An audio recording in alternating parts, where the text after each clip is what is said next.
Nobody was sort of encouraging me, and when I went to Miss Hall's school in Pittsfield, Mass., Miss Hall was still alive, and it was a very soul-searching, uplifting, work hard, be good, do wonderful things, but nobody was patting you on the back when you needed it. We got married in the June of '41, and I spent a lot of time trudging around following the troops. Nick joined the Navy. Then when he went overseas, I didn't have anything special to do, and I didn't want to stay home and live with Mother again. And so I decided to go back to school. And by that time, Harvard was taking women. They would take anything that breathed to keep the school going, even women. So I picked up my little boy under my arm and off we went to school. Very cute and blonde and funny and attractive. And I just stood around and loved her and admired. And then when I began maturing, I began to feel the difference, and people would tell me, "Oh, your mother is so wonderful." And I'd keep crawling into myself and thinking, well, so I just sort of stood around.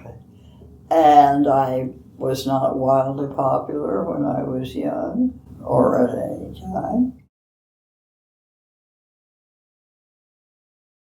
The business for me of having a machine to work with, like the computer, it's almost like working with tools when you're making a sculpture. I learned how to weld and how to run a table saw and drills and all sorts of carpentry things that go into making contemporary sculpture. I didn't have the patience to pound stone, but I constructed things. So it all sort of seemed natural to me to be doing, though surprising, when I found all of a sudden that I could have an idea and make something around it.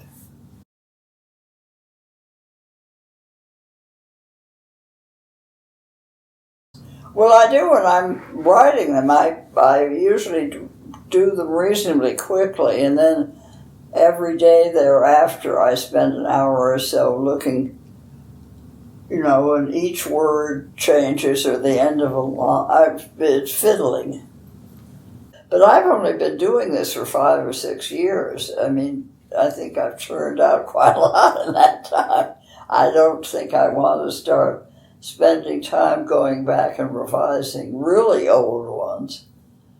I'd rather look forward.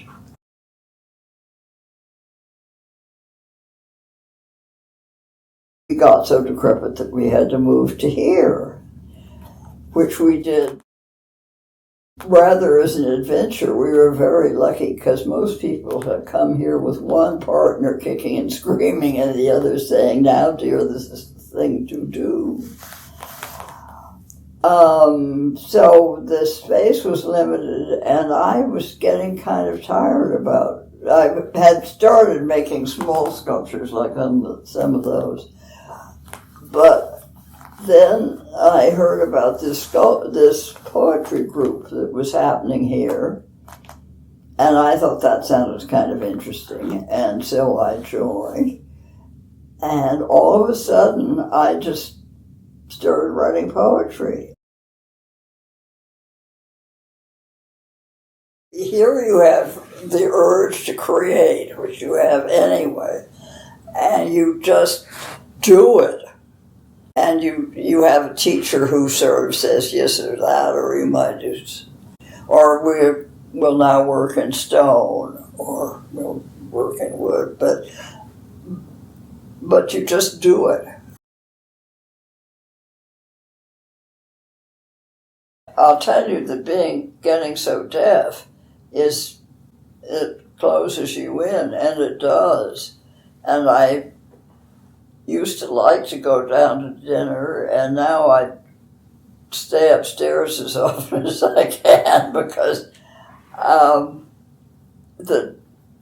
my hearing aids make all the noise in the dining room louder, and everybody says this is true, and not necessarily the conversation any more understandable. And I can understand one-on-one perfectly well, but even at dinner, a table for four is a challenge, and it's hard. I mean, you have to think, and concentrate, and wonder what's happening, and so it's not the restful experience you expect of having a gathering with friends.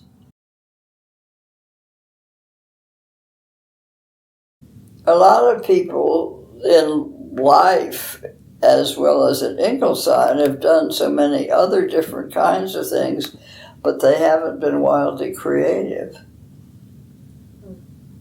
And so when a group of potential soulmates turns up, I join them.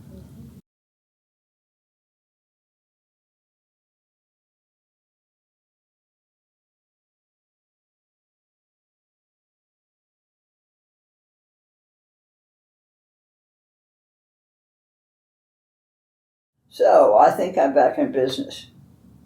And after you leave, I will leap to my computer and write a poem about you. Maybe.